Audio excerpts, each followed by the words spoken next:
Les députés et les sénateurs ne trouvent pas d'accord sur le texte de vigilance sanitaire réuni mardi en commission mixte paritaire. Les parlementaires ne se sont pas entendus sur une version commune de ce 11e projet de loi d'état d'urgence sanitaire.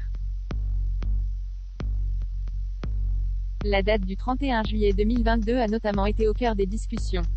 Une petite heure et puis s'en va. L'Assemblée nationale et le Sénat ont acté leur désaccord sur le projet de loi de vigilance sanitaire, mardi 2 novembre, en commission mixte paritaire. Réunis en début d'après-midi, 7 députés et 7 sénateurs devaient s'entendre sur une version commune de ce 11e projet de loi d'état d'urgence sanitaire présenté devant le Parlement. La chronique d'un échec annoncé, ironise le député, Les Républicains, LR, de la Manche Philippe Gosselin. Entre la majorité et les oppositions, les points de divergence étaient nombreux et difficilement surmontables tant la version du texte votée à l'Assemblée, le 20 octobre, avait considérablement évolué au Sénat sous la houlette du sénateur LR et rapporteur du texte, Philippe Bas. Au cœur des discussions, la date du 31 juillet 2022 retenue par l'exécutif pour se donner la possibilité de recourir au pass sanitaire et de prolonger l'existence du régime juridique de l'état d'urgence sanitaire.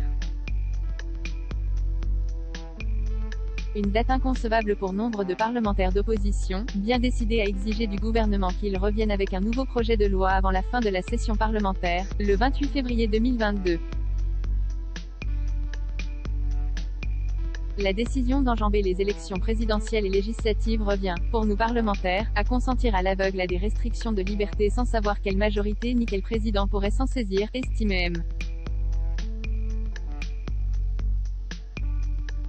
Ça revient à dessaisir le Parlement. La majorité présidentielle ne voulait pas non plus entendre parler de la territorialisation du pass sanitaire défendu au Sénat, ni d'un retrait de l'amendement autorisant les chefs d'établissement à accéder au statut vaccinal de leurs élèves dans le cadre de l'application du protocole sanitaire de l'éducation nationale.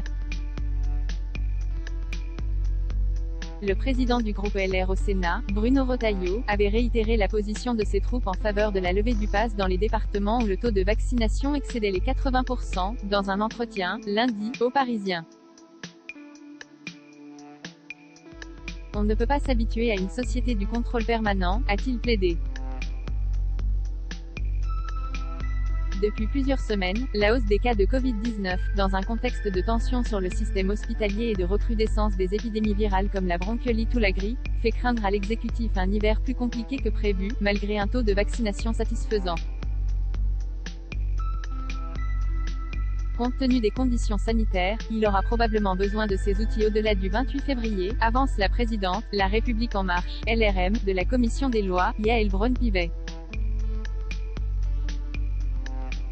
En privé, certains membres de la majorité présidentielle admettent vouloir s'épargner avant tout un débat législatif en pleine campagne électorale, craignant que les oppositions instrumentalisent la gestion de la crise sanitaire contre le président de la République, pas encore officiellement candidat, Emmanuel Macron.